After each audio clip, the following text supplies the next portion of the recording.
The Story of the Second Old Man, and of the Two Black Dogs. Great Prince of the Genii, you must know that we are 3 brothers, these 2 black dogs, and myself. Our father died, leaving us each 1,000 sequins. With this sum, we all 3 took up the same profession, and became merchants. A short time after we had opened our shops, my eldest brother, one of these 2 dogs, resolved to travel in foreign countries for the sake of merchandise. With this intention he sold all he had and bought merchandise suitable to the voyages he was about to make. He set out, and was away a whole year. At the end of this time a beggar came to my shop. "Good day," I said. "Good day," he answered. "Is it possible that you do not recognize me?" Then I looked at him closely, and saw he was my brother. I made him come into my house, and asked him how he had fared in his enterprise.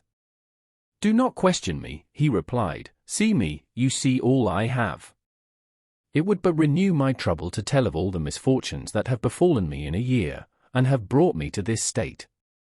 I shut up my shop, paid him every attention, taking him to the bath, giving him my most beautiful robes. I examined my accounts, and found that I had doubled my capital, that is, that I now possessed 2,000 sequins.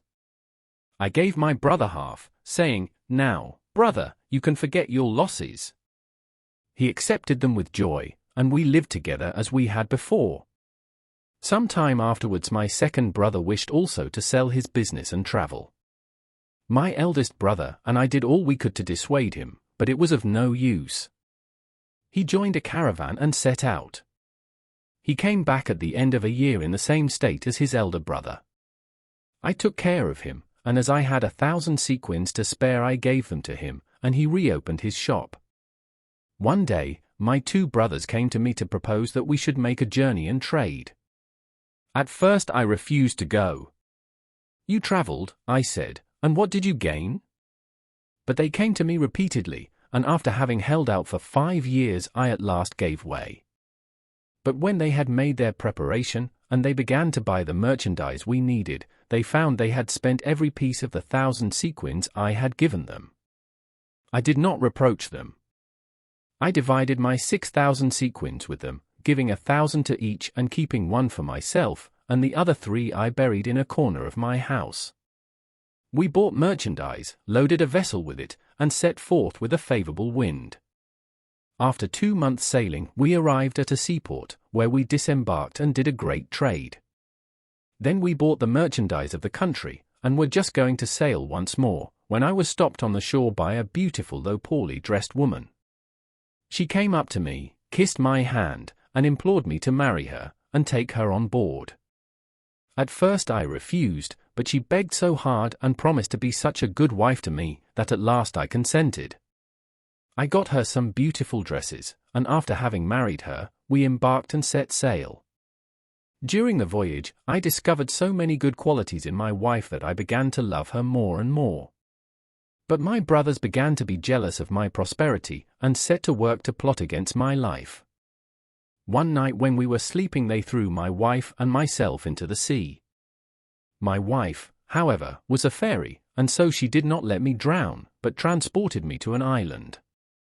When the day dawned, she said to me, "When I saw you on the seashore I took a great fancy to you, and wished to try your good nature, so I presented myself in the disguise you saw. Now I have rewarded you by saving your life. But I am very angry with your brothers, and I shall not rest till I have taken their lives." I thanked the fairy for all that she had done for me, but I begged her not to kill my brothers. I appeased her wrath, and in a moment she transported me from the island where we were to the roof of my house, and she disappeared a moment afterwards. I went down, and opened the doors, and dug up the 3,000 sequins, which I had buried. I went to the place where my shop was, opened it, and received from my fellow merchants congratulations on my return. When I went home, I saw 2 black dogs who came to meet me with sorrowful faces. I was much astonished, but the fairy who reappeared said to me, "Do not be surprised to see these dogs, they are your 2 brothers. I have condemned them to remain for 10 years in these shapes." Then having told me where I could hear news of her, she vanished. The 10 years are nearly past, and I am on the road to find her. As in passing I met this merchant and the old man with the hind, I stayed with them. This is my history, O Prince of Genii. Do you not think it is a most marvelous one? Yes, indeed, replied the genius, and I will give up to you the third of the merchant's punishment. Then the third old man made the genius the same request as the other two had done, and the genius promised him the last third of the merchant's punishment if his story surpassed both the others. So he told his story to the genius, but I cannot tell you what it was, as I do not know. But I do know that it was even more marvelous than either of the others, so that the genius was astonished, and said to the third old man, I will give up to you the third part of the merchant's punishment. He ought to thank all three of you for having interested yourselves in his favor. But for you, he would be here no longer. So saying, he disappeared, to the great joy of the company. The merchant did not fail to thank his friends, and then each went on his way. The merchant returned to his wife and children, and passed the rest of his days happily with them. But, sire, added Scheherazade, however beautiful are the stories I have just told you, they cannot compare with the story of the fisherman.